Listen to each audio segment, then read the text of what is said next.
definitiva. Barcelona està sotmesa a canvis urbanístics constants, de manera que moltes parets, pensades per fer de mitgeres entre edificis, s'acaben convertint en façanes exteriors que alteren el paisatge de la ciutat. Aquestes que ara veuran són algunes de les últimes remodelacions que s'han fet per millorar l'estètica d'aquests murs, ara més verds i sostenibles.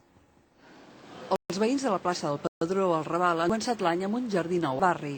És un jardí vertical, amb la singularitat que al darrere té un dipòsit per a l'aigua de pluja. Unes plaques solars a la teulada de l'edifici del costat generen l'electricitat que bombeja l'aigua paret amunt per anar regant. És una de les mitgeres que l'Ajuntament està dignificant en un pla de renovació que busca la complicitat dels veïns que se'n veuran beneficiats.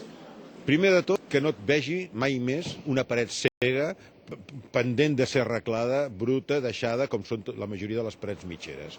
Hem arreglat també la imatge exterior del Teatre del Raval, i per això veieu aquestes lones que poden pujar i baixar, que només hi seran quan hi hagi actes en el teatre, i d'alguna manera estem arreglant tot un petit racó d'aquesta plaça del Pedró.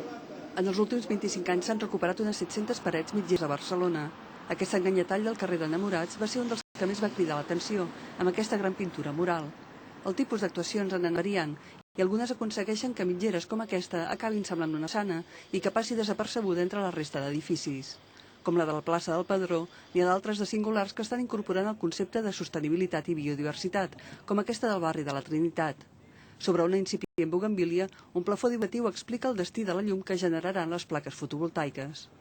Per tenir llum durant el dia a la biblioteca, pel funcionament dels ordinadors, etc. Això és una petita part de l'energia que consumeix la biblioteca, però bueno, és un aport.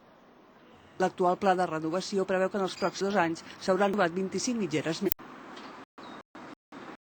L'Ajuntament de Barcelona ha comprat una altra finca al barri del Raval, aquest edifici, amb l'objectiu de realitzar